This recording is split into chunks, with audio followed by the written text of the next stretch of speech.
வணக்கம். அனைத்திந்திய அண்ணா திராவிட முன்னேற்றக் கழகத்தில் பன்னீர்செல்வம் அவர்களது பங்கு மிக மிக முக்கியமானது. புரட்சித் தலைவி ஜெயலலிதா அவர்களை சிறைக்கு செல்லும் பொழுது பன்னீர்செல்வம் அவர்களிடம்தான் முதல்வர் பதவியை ஒப்படைத்தார்.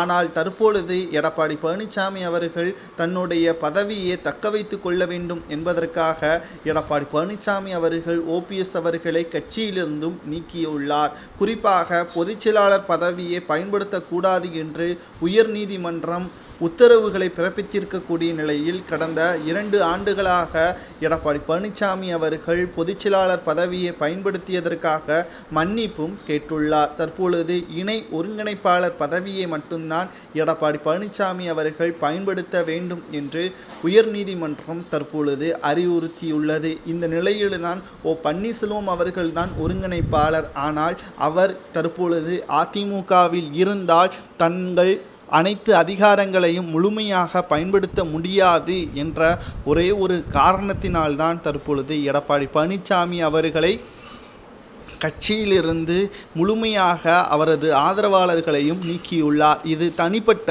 கருத்து கிடையாது. குறிப்பாக கொங்கு மண்டலத்தை சேர்ந்தவர்களுக்கு முன்னுரிமை கொடுத்துவிட்டு அதிமுகவில் எடப்பாடி பழனிசாமி அவர்கள் தங்களுடைய அதிகாரத்தை நிலைநிறுத்த வேண்டும் என்பதற்காக தென் மாவட்டத்தைச் சேர்ந்த முக்குளத்தோர் சமூகத்தை ஓரம் கட்டுவதாகத்தான் கடந்த 2 ஆண்டுகளாக இது பார்க்கப்பட்டது.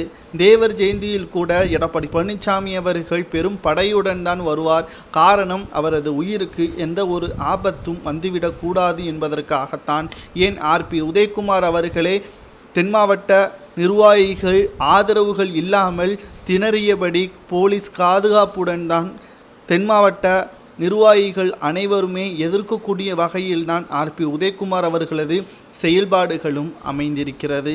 இந்த ஒரு சூழ்நிலையில்தான் எடப்பாடி பழனிசாமி அவர்கள் தற்பொழுது தொடர் 10 தோல்வியின் காரணமாக அதிமுகவின் பொறுப்பிலிருந்து விலக வேண்டும், அதிமுகவிற்கு தேவையான நபர்களை மீண்டும் கட்சியில் இணைக்க வேண்டும் என்று தற்பொழுது எடப்பாடி பழனிசாமி அவர்களிடம் பல முறை கூறியுள்ள நிலையில் அதற்கான எந்த ஒரு சாத்தியக்கூறுகளும் இல்லாமல் போகிவிட்டது. அவைத்தலைவர் தமிழ்மகன் உசேன் அவர்களிடம் மாவட்ட செயலாளர்கள் கூறியிருக்கிறார்கள்.